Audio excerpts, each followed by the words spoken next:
Let's get into the predictions that are for February 4th to February 19th for the majority of this. But I want you to understand, I view the predictions that I'm about to share with you as this sort of like escalation. It's almost like there could be this sort of like hockey stick shape if we were to chart this out, that things are slowly starting to roll up and then things might get really intense.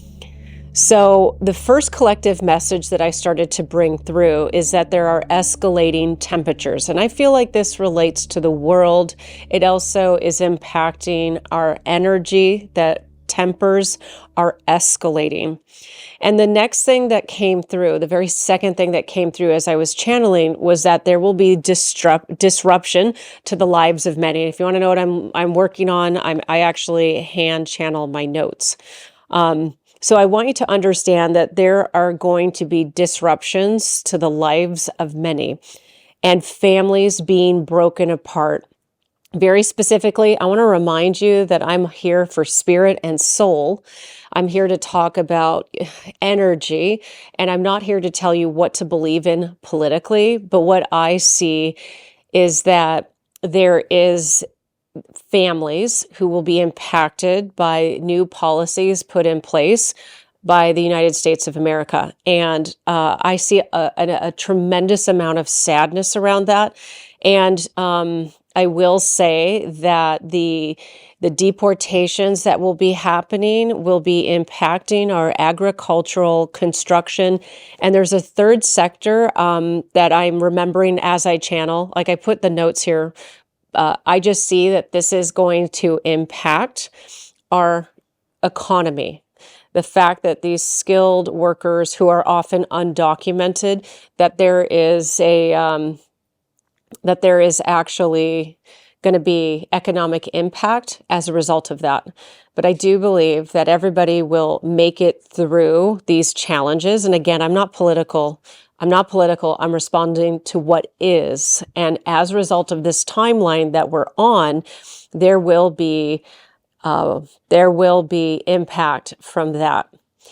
But the next message that came through after the broken families is that man has no actual claim on nature. So if you can understand that I wouldn't be able to breathe if I didn't have trees, or I wouldn't be able to walk if I physically wasn't rooted into the earth, there is this message coming through my channel that the land itself is sovereign.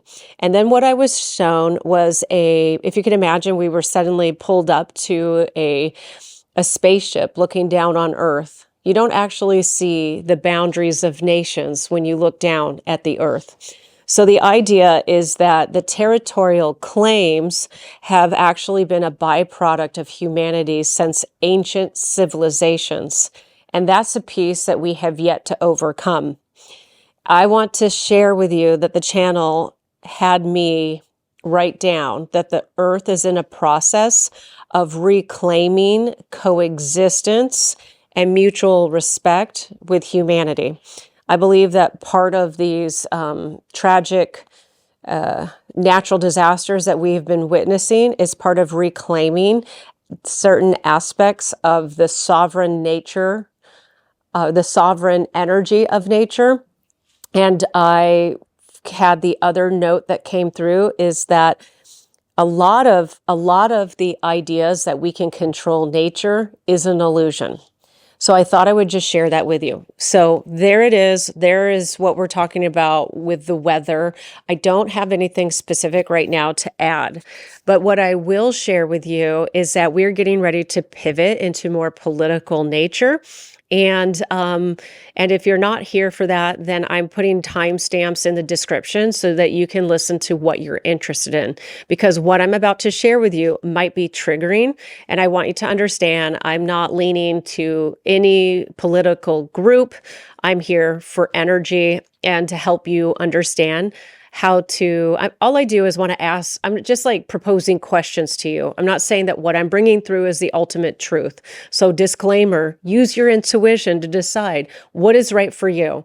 And maybe just having this conversation shifts the way that you understand your life, the collective, and maybe even what you're capable of in the future. So with that, let's get into it. The next thing that came through about the energy that is building right now is that there is secret diplomacy between certain collectives of non-government, non-elected individuals that are in positions of power because they are resource rich. And I also specifically see that these powerful individuals are actually powerful families that have had power and have had the abundance of resources for generations. And what came through is that these older families that have had these legacies of power, that they are working not just on cleaning up their past legacy and things that might be frowned upon today if we were to clearly see their family history. Instead of like admitting fault, it's almost like they are trying to erase the negative aspects of their family. I will also share with you that I see that these powerful families are working on building legacies, not just in their own life, but for their children and their grandchildren, and that their secret agendas are working to influence politicians and to influence and this is more of a global perspective. I just want to add, this is not just for the United States, that I see that these families are working to influence policy for their benefit. And I guess that feels like not too surprising in 2025, okay? I feel like I just finished watching Gladiator 2, and you could see the way that family politics played out. So the next thing that came through is that agendas for future timelines are right now, those powerful families are wanting to maintain the inequity of the distribution of power. And this plays out, I believe, by wanting to control social media and by wanting to control some of the upcoming influencers that are part of social media. So understand that if there are ways in which these new perspectives can be influenced, either by monetary gifts or by simply working to run actions to silence these critics, I want you to understand that these influential families actively partake in doing things like this. And I know that's a little bit cryptic. I'm going to break this apart for you. But I see that the secret agenda has always worked in the dark.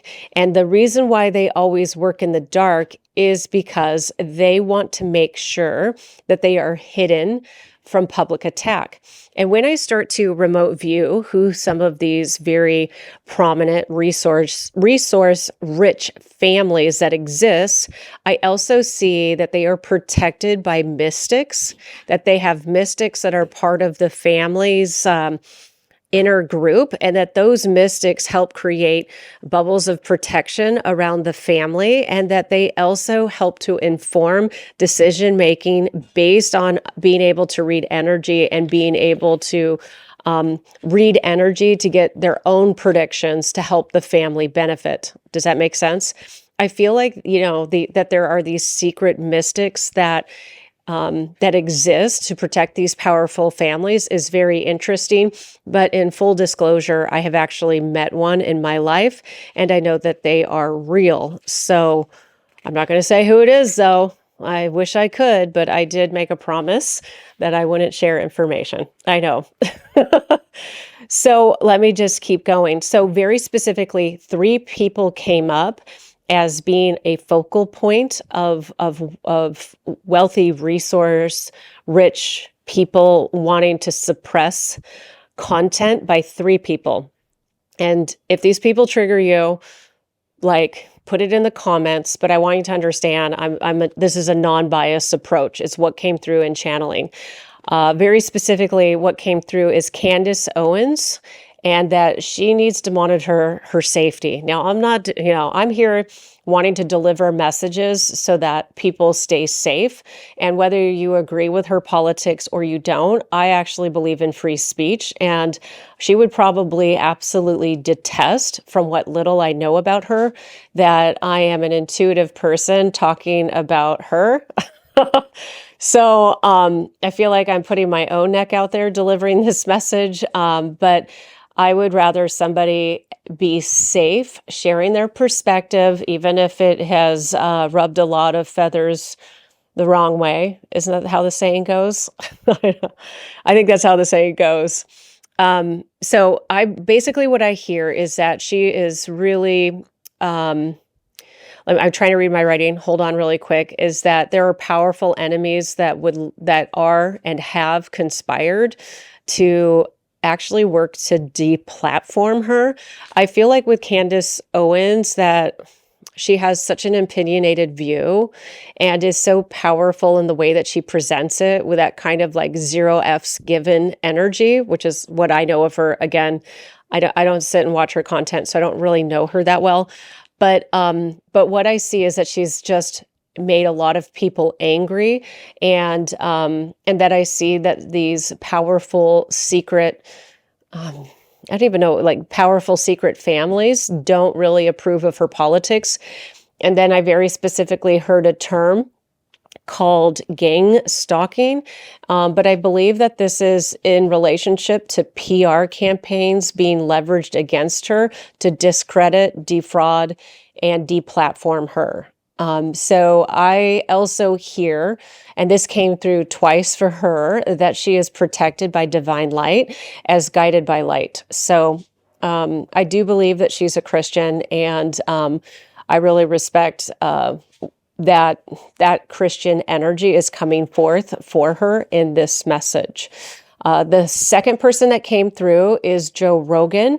And actually, I understand, as my channel told me, that Joe Rogan often plays fairly neutral. And I know that shifted when he brought in a politician on his podcast, but I see that he understands how to play politics better than perhaps some of the other podcasters out there.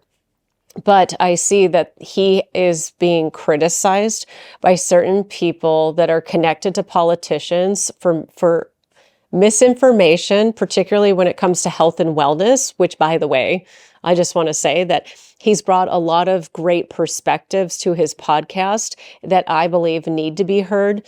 But the channel said that those secret, the secret families or the secret individuals that have the resources view him as hurting business, as providing misinformation, and that his criticism of complex governance issues in relationship to the Los Angeles fires was very frowned upon.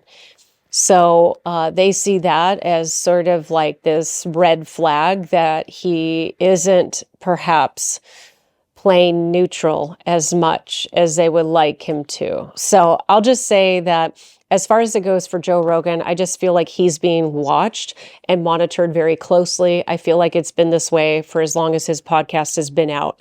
I don't think anybody ever expected him to be more influential than, let's say, a certain mass media outlets, because I think he influences people more. So the third person who came up is Shawn Ryan and his podcast.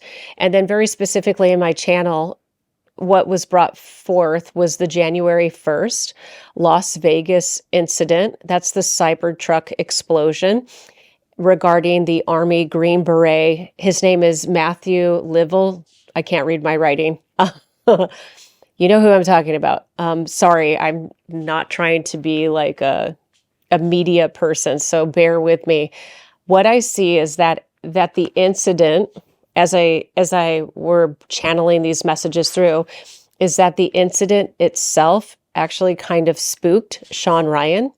I believe that it gave him a moment to pause and reflect and put into perspective what he is doing with his platform. I also see that for him specifically, that there will be some kind of fanatic individual who will,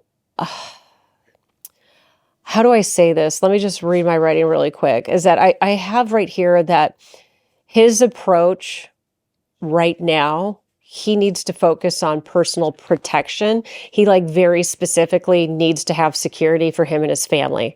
I do feel like there is going to be some kind of fanatic fan or some kind of fanatic with a political agenda that might try to create an incident with him and the podcast in order to gain attention. And I feel like that might not necessarily happen immediately. I feel like the timeline on that would be for the year ahead, just so I'm clear. So I just want to say that that he is right now understanding that because of some of the people that he has had on his podcast, that some of these wealthy families, resource-rich families have identified him as a threat. So my only advice for Shawn Ryan is for him to have actual security detail that follows him and his family.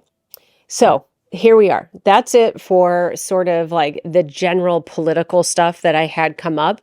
I am now going to switch into We the People, and we're going to talk about this economic fear and this economic reality that we're getting ready to walk in. I want to remind you, I'm not an economist. I'm not a financial advisor. I'm an intuitive. Okay, if you're here and you've been listening to this, we're good. If you want full disclaimer, it's in the description.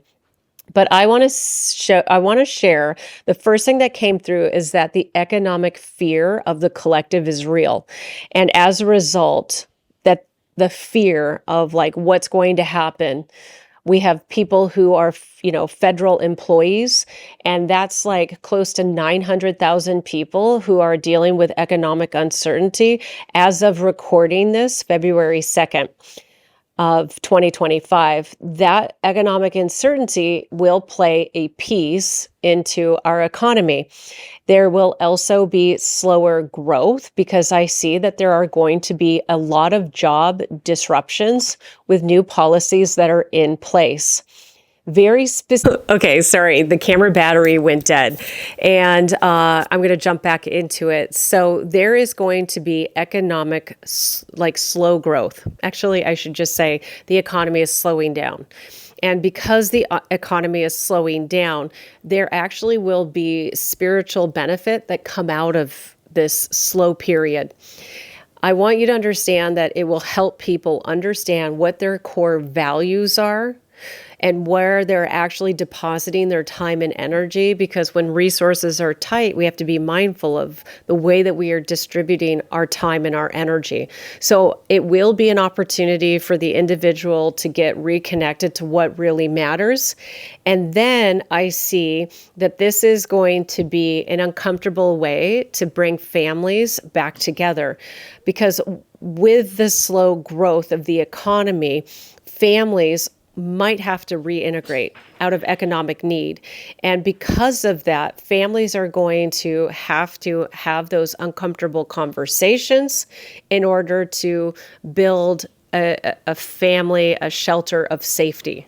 So I see that although many families are being pulled apart because of new policy that's in place, some families will actually come together as a result of new policies and a slow economy in order to tighten the bonds of family. So it's very interesting how this will play out for people. I also had it come through in the channel that you need to be very mindful of your immune system. And again, I'm not a doctor. I don't diagnose or offer treatment plans, but I want you to understand that stress impacts our immunity.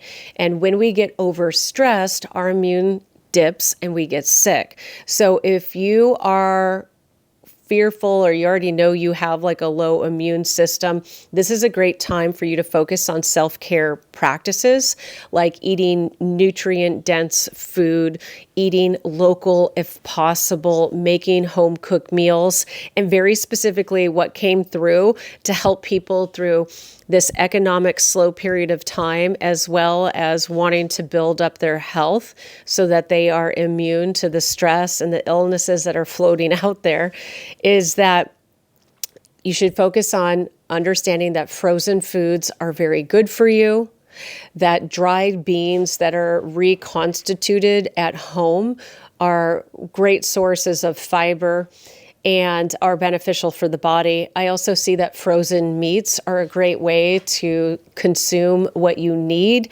And I also had very specifically that people should switch to glass canned goods. So for example, if you were going to buy peaches in a jar, that would be better for you than peaches in a can. Okay? Again, take it or leave it. Take it or leave it.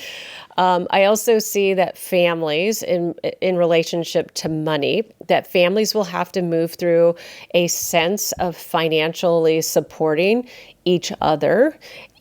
So for example, if you were a couple and you are if you're empty nesters and you have family members who have to move back in with you, what I see is that being charitable with your resources and offering support to your children, even if they're in their 30s or 40s or whatever age they might be, understand that if you can allow money to flow throughout all of the family members that way, that people help each other out, I see that that will be a way to not just foster a sense of goodwill and emotional support, but that this will actually help the entire family get into a place of security, connectedness, and ultimately that you should hopefully navigate the waves of the economic turmoils with greater ease. Okay? Very cool. Let's keep talking about money. I love this that came through. The next thing is, the question I asked is, who will thrive in this month of February and through the energies that are coming up right now? And what I see is that anyone who starts a micro business at home will thrive. And I have to, in full confession, say, I see that women will thrive the most. So I very specifically put here that women will have an advantage to use a cottage industry approach to building a micro business. And what came up is that if you're somebody that does crafts, like if you make quilts and blankets, if you do organic soaps, if you make soaps that are designed for cleaning products, things like that. And I also see that people who start micro bakeries or like micro cookie shops. I also see, or I've written in my notes here, that healers will also benefit through this period of time. And that's specifically anybody who is offering a micro herbal approach to helping people cultivate balance in their bodies, massage therapists who do home calls and things like that. So I see crafters, healers, and micro businesses that focus on cooked or baked things should do very well. So is the rise of the micro business, and I think that that's super exciting. Now we're going to step into love very specifically. So as inequity flows from the capital, or let's even say from some of these secret societies with secret agendas, I want you to understand that there is a trickle down of effect that has been impacting relationships for quite some time. This idea of inequity when it comes to relationships, particularly if you're in a traditional relationship of like the man who goes to work and the wife or the partner is a stay-at-home parent, that kind of inequity is something that is needing reformation. Very specifically, what I see is that we are moving into a season of ending and healing codependency. And I think that that's really exciting because so many intuitives, empaths overgive to individuals that end up sucking all of their vital life force and, and sabotaging them.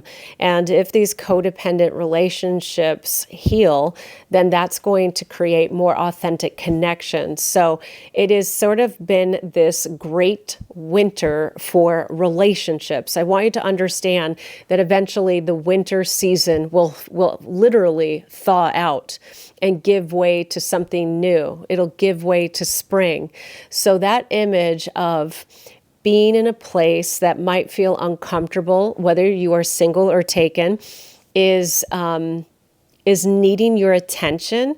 It is needing you to heal aspects of yourself, regardless of what's going on with your partner, so that you are ready for the season of spring. And, spring romance, spring love is something that we are all excited for. And I see that this is playing out in relationship to the earth, in relationship to the seasonal cycles. So please know that if you are ready to end the season of winter when it comes to love, then you need to focus on forgiveness, you need to focus on healing, and you need to focus on truly feeling authentic love for yourself first. So just understand that there are also imbalances with the masculine collective, and that I continue to advocate that the feminine collective offers forgiveness and support for that growth. Now is not the time to nag your partner. Now is not the time to keep a scoreboard or to shame or to guilt your relationship partner because they made mistakes in the past. So if you can focus on releasing harsh words and you can allow the masculine to rise up in leadership and to take greater accountability for leadership, then you are helping to move the season of winter to spring so that it speeds up and things change faster. Because when you are harsh to others, you're actually being harsh to yourself. How you treat others, it treats the way that you treat yourself. So inflicting pain in your partner is never a win for anybody. So understand that kindness, serving each other with love, and working to be a blessing for your partner is so important. Value each other, communicate, and compassion are the ways to work through the challenges. So I just want to say, continue to use this economic slow down as an opportunity to build up those healthier relationships. Now let's talk about those who are single in love. I want to say, for my beautiful singles who are out there, just making sure I didn't skip a page. Yeah, I didn't. I just want to say that life is lived in the small moments. Life is lived in the small moments. And I want you to take advantage of the small moments where you might feel lonely, or you just might feel like disconnected, or just maybe you're holding on to the past, or have a belief that love will never show up in your future. I want you to realize that those are beliefs you don't need to carry with you anymore.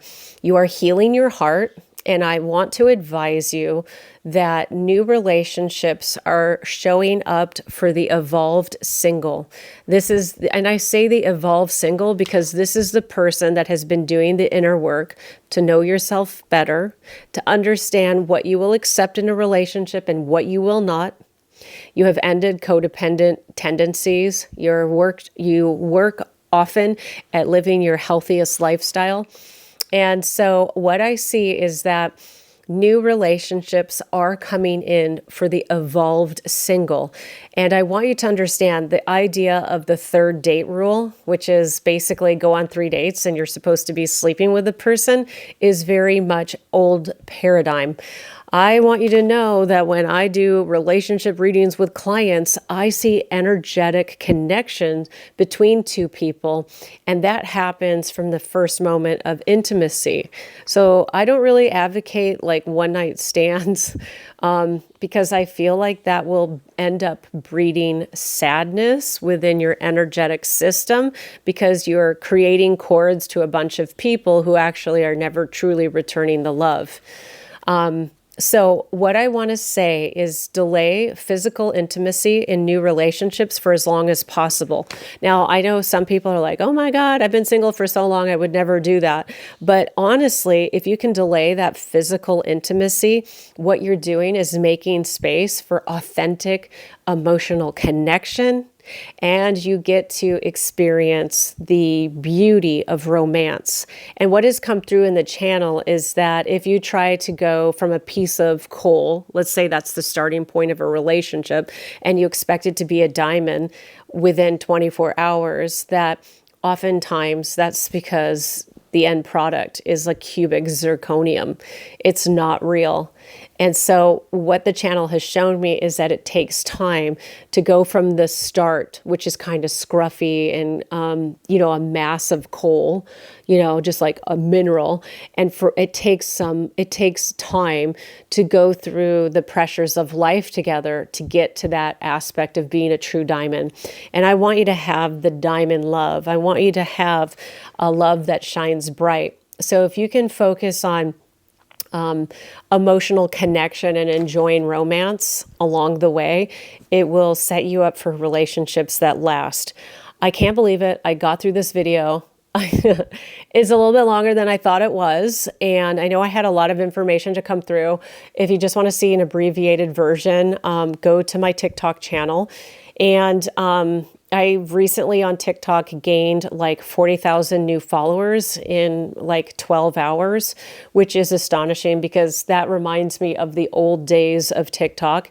And what people chose to follow me over was the fact that I made a prediction January 11th, and I posted that video on TikTok on January 11th saying that I saw issues with airlines and transportation. I also went live on TikTok and told people that I saw multiple plane crashes. And I wish I had put that in the video, but I also don't like to create fear. So understand, even with everything that I shared with you right now, please use your intuition to guide you through everything. And just going back to the story of like the prediction that I made, I want you to understand that it wasn't until January 29th, which was when the second plane crash happened, that the video from January 11th hit the actual FYP, and it's been seen by over 2 million people. So if you're one of the 2 million people that ended up on my YouTube and watched this prediction, I want you to understand something about me, is that I'm intuitive, you're intuitive, and that we are here to build an incredible world and to have an incredible life. And so using your intuition with all the other best assets of yourself, whether I'm talking about using reason, logic, whether I'm talking about using ChatGPT and searching stuff up for yourself, I encourage you to do that.